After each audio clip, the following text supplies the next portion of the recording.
forecast. It's your weather girl back again, but this time with a special guest. Hey Bulldogs, it's Jordan. We're here with your weather forecast for this weekend.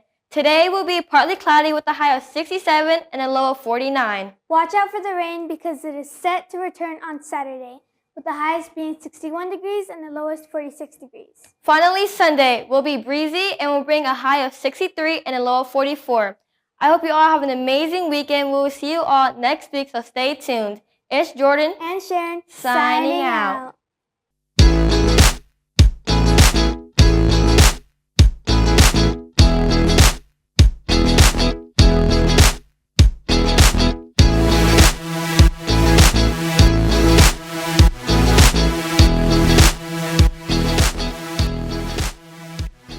Back in session and I'm back in the studio. It's Sophia back with your weekly updates in Bulldog Media.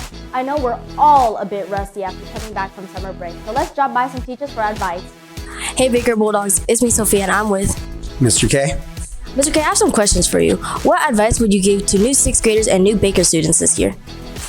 I would tell new Baker students of any age that we're the best middle school in the district because we have high expectations. Making sure that we're all following the Bulldog way. To be willing to meet new people is just become engaged in the school community.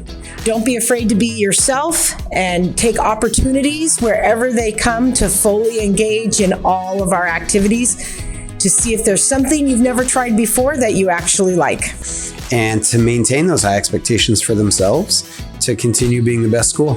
What are one of the biggest Baker rules you want kids to follow, especially this year? I think especially this year, the no cell phone policy. You know what it is. Cell phones. Well, you're gonna hate me for this, but I love the new cell phone rule. But I want you guys to know that this cell phone rule is not about trying to bug you and to be mean and powerful. It's actually, all the newest research shows that cell phones are not good for for anyone, but especially children, that it helps, not having cell phones helps with brain development. So when we're on them all the time, it limits our brain development. And what we also have learned about cell phones is that they do not promote positive, good mental health. It's just, I believe in being here and now, and you get the most out of learning when your brain is with us instead of somewhere else, and that's what those phones do to us. I think phones are great and everything, but there's a time and place for them, and I think learning is not the place. It's so important that we're making sure that our devices are away and that we're following the procedures of what the technology profile here is at Baker, which is no cell phones from the time we get here till after school. What expectations do you expect students to have as well? High expectations. I expect students to come to school every day with high expectations for themselves, enthusiastic learning, and I want them to walk out every day being able to say, this is what I learned today, and I feel like tomorrow I can tackle something new. Just remember that when people keep you to high expectations, including yourself, that's love.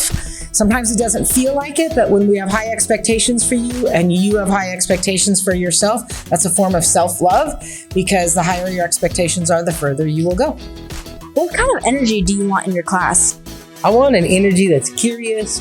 Mrs. Brito has a lot of energy, and so the energy that I really want in my classroom is fun. Yes, I said the F word.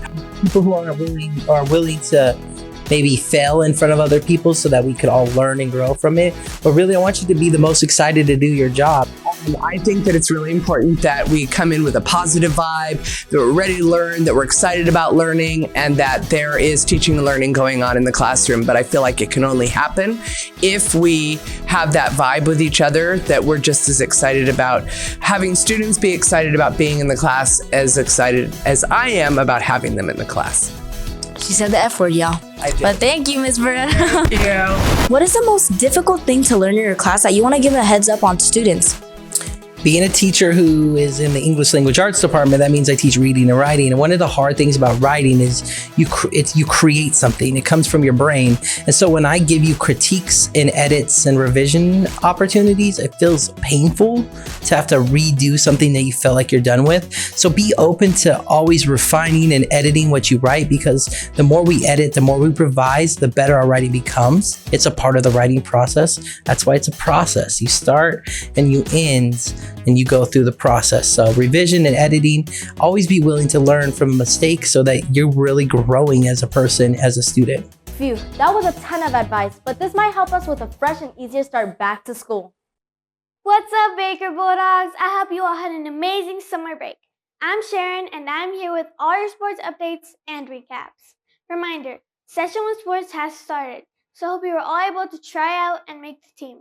The sports that have begun are boys basketball, girls soccer, and boys baseball. The first game for boys basketball and girls soccer was yesterday against Gray Middle School. And don't forget that boys baseball has a game today against Gray. It will be at Sarah Field and it will begin at 3 p.m. Here's a little heads up. Cross country has been moved to Session 3 sports due to bowling being removed as a sport. I hope all Bulldog families are able to go watch and support players. I'm hoping all Bulldogs have an amazing rest of the day. It's Sharon, signing out.